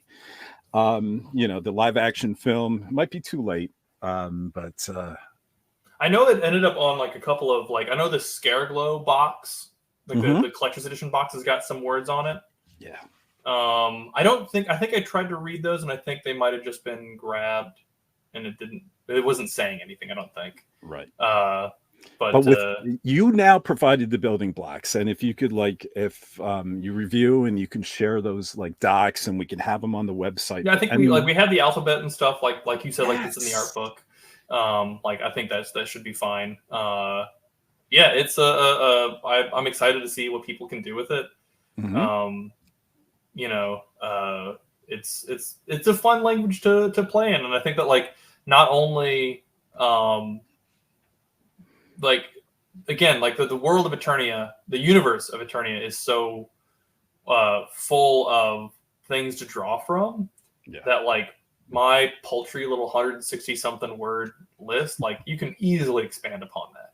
Right. You know, them, yeah, like people are gonna be looking at like, oh, like where's Pan-Thor? Like, what could that mean? You know, like how do you take Pan-Thor and then run it through the phonology? Well, they don't really have a th, so Pan-Cor, Pan-Chor, like how do we do it? Like, I'm sure you could find you could easily make new words. Yeah. It's great. And you know what? And there is a couple of words in there of the creators, of the executive producers. There's the Robe, Teddy, and Kevon are all in there. I think Robe means heart. Okay. Rob was very much like the heart. That fits. Teddy is, what is Teddy? I remember Teddy. Let's see if I can find him here. It was Robe, Teddy, and Kevon. I know Kevon is like the verb like to write. Okay. Let's see here if I can find Teddy. I think was like inspiration, I believe. I'm trying to remember again. Like there's a lot. Let's see. Oh, here we go. Support. Support. Sturdy. So yeah, Teddy is support. Rob is heart. And then I think Kevon is a verb. It's the only one that's a verb. It means to write. That's awesome. Those are some great Easter eggs right there. Do you know if they're going to have any of this? You know, they officially announced that the Revolution art book is coming out this December. I think it's this December. Ooh. Do you know if it's going to have any more of this content in regards to He-Lang? I don't know. Not off the top of my head. I do know that it was, again, Revolution was thrilling because we got people to actually speak it. Yes.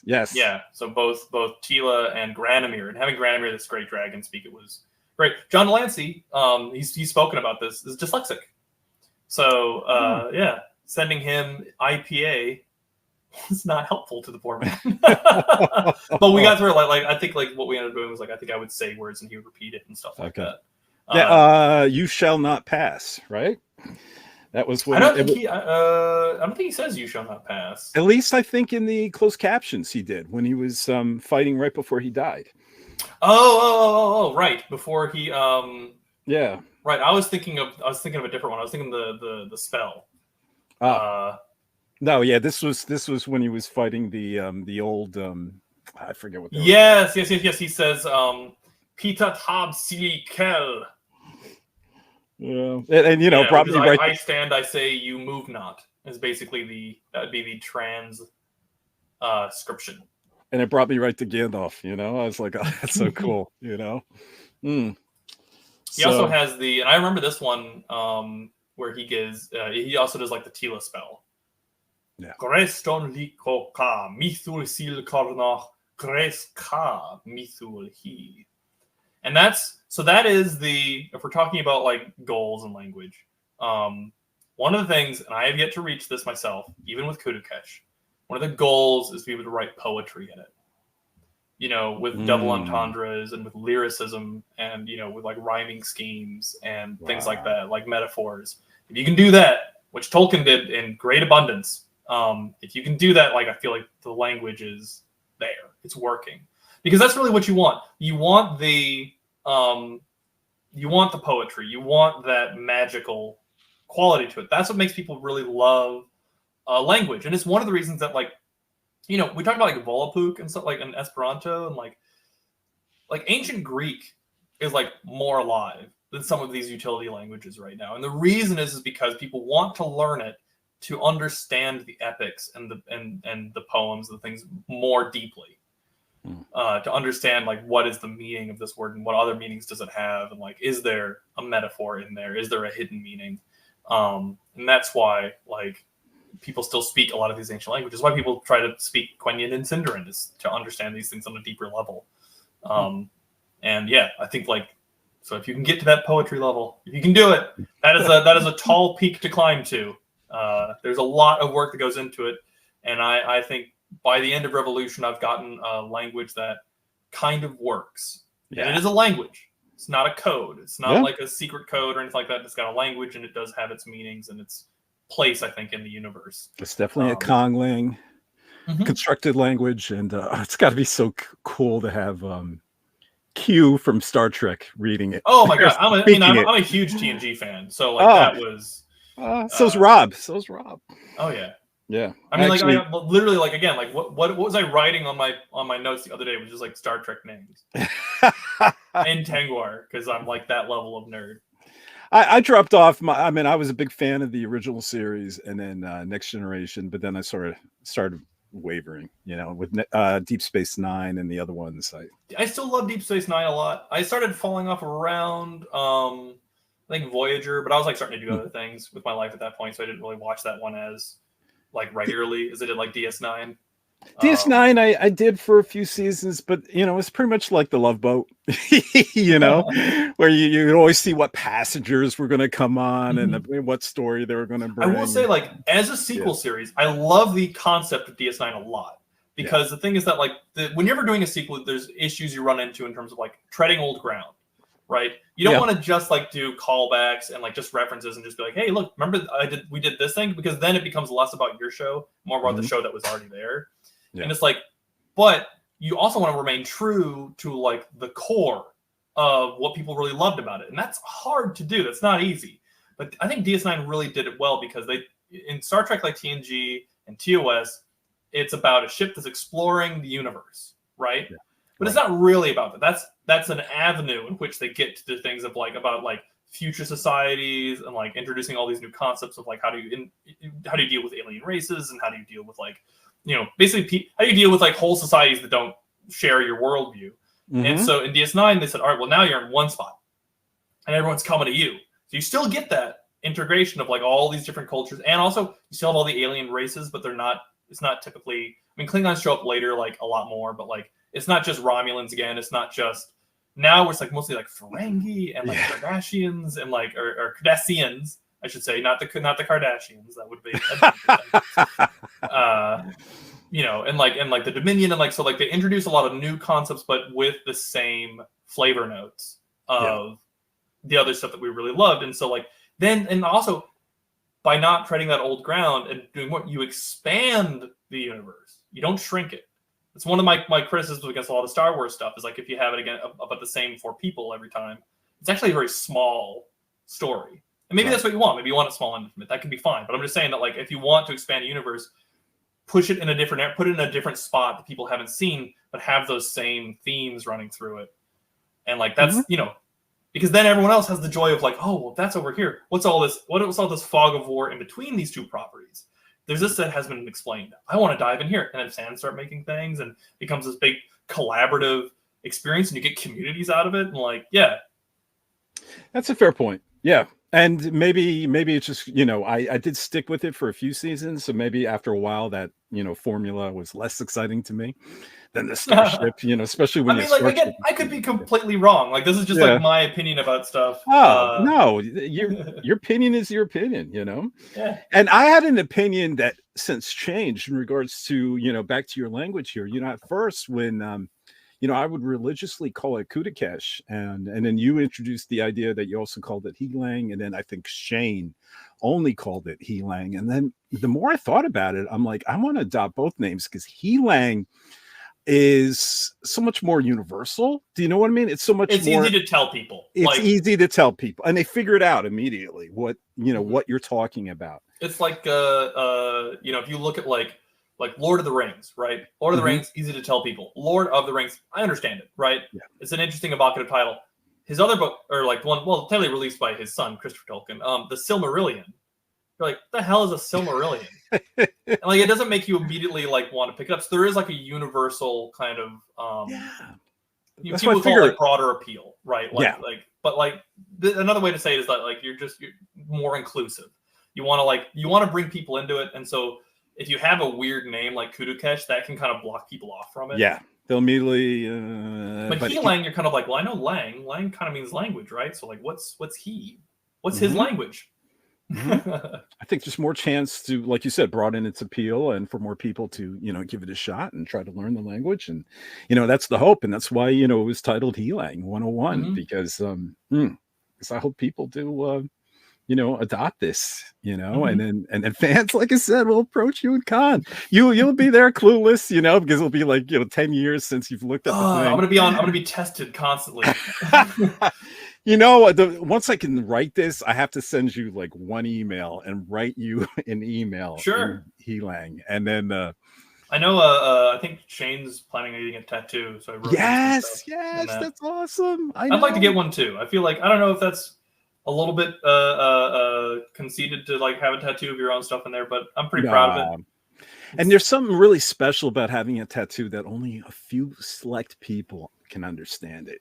That is fun. I do that again. Like I can read Tengwar, so like a lot of times someone will have something written in Elvish, on their arm or something like that, and I immediately always want to be like, does that say something? Is that gibberish or does that say something? I'm like, usually it's the ring inscription. That's like the one that everyone gets, but every now and then you get a different one. If I get one, I'm probably gonna get. There's a common Elvish phrase called "Ellen silan lumen omenti alvo," which basically means the star shines upon the hour of our meeting. And I want to get that one. That one seems like that'd be a nice one to get. Yeah, and that's one that Tolkien himself. There's a video of him actually writing it out, so you have a really good reference. I didn't even look that closely, but now I'm thinking, did you incorporate anything in regards to, Duncan's tattoo? That's pretty much what I assumed. Oh, the symbol? No, that is the heraldry of Randor. Of Randor, yeah. That's what I figure. With the two moons and then like the arrows. Yeah. Well, I think we ran the gamut on this, Pat. All right. I hope everybody enjoyed listening to the wild ramblings of a conlanger. Pat, I just want to, on behalf of the entire community, I want to thank you today. Thank you. This was super fun. I don't get an opportunity a lot of times to go this in depth about this kind of stuff. Most things I create, I go way too meta with it. I get too deep, and I have to stop in my conversations because I see people's eyes start to glaze over, and I'm like, "Oh, I'm sorry. Like I'm monopolizing your whole time, and you've got other people you want to talk to." Like, so I try to pull back and not go that deep into it. But it's really nice to get an opportunity to really take a leap into the deep end, even for a brief while. I just appreciate you going the extra mile. You guys consistently went the extra mile with Masters of the Universe Revelation and Revolution, and this language is just another example of it. That's just powerhouse. Like everybody I work with, like I haven't really talked about Akon very much, but he allowed me like the space and the time to like work with this. Like we're very collaborative on all these things, and even though like I was the one like in the trenches like making the language, like he'd come to me like, hey, like I think we need like a glyph or something like this for this moment. We need this. Like, do you think you could make something for that? Like, absolutely. Like, and you got Sam and Adam over on Castlevania. You've got Julie, over on Tomb Raider. You've got like Willis Bulliner, who worked on like the Kong series and Seis Manos, which is one of my favorite shows ever to work on. Like, brought on like a Sifu to teach us kung fu and how to do all these cool things. Like, I don't know. Like, I think that like the people who I get to work with are also encourage that type of atmosphere about like, that these are opportunities to expand our craft and also to really flesh out these properties that we've been lucky enough to be given some creative freedom over.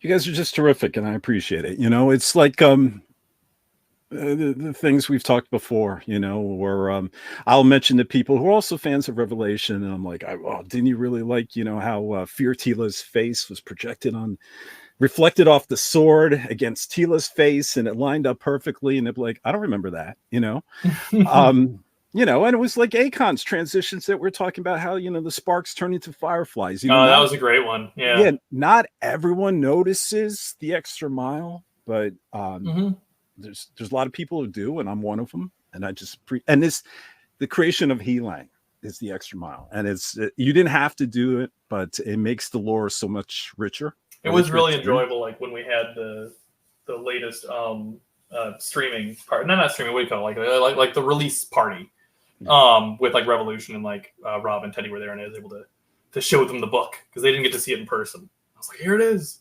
This is everything. This is like all the notes, and I got all my loose notes.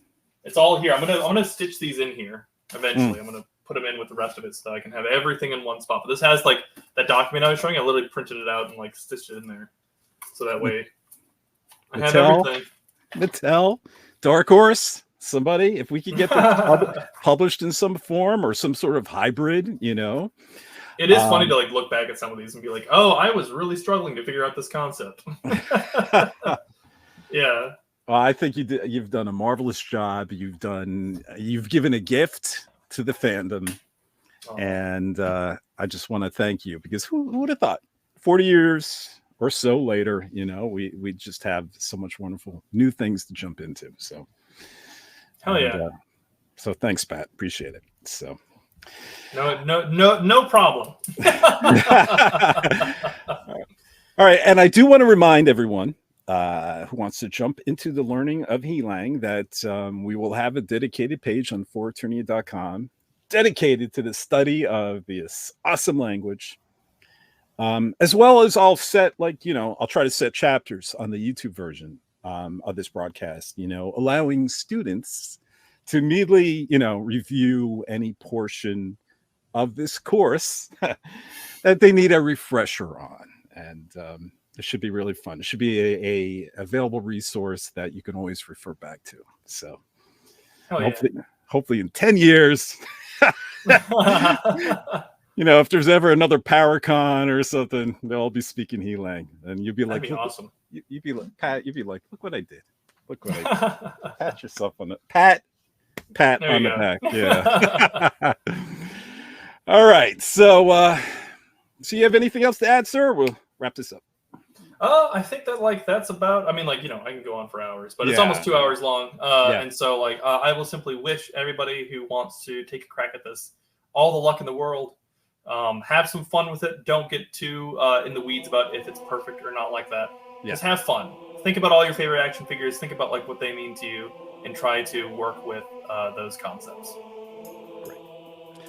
All right, everyone. Just not only thank Pat, I want to thank you for listening. Now, if you enjoyed this show, please show us your support by liking and subscribing to our streams. You can always drop us a line too by sending us an email to FORETERNIA@gmail.com. We do love the feedback. And as always, please visit us at FORETERNIA.com for all the latest updates and news, as well as links to our social media pages that can help you stay up to date with all of our Masters of the Universe content. So that's it. I want to thank you all for listening and watching, and let the power return. We'll see you next time. Bye, everyone.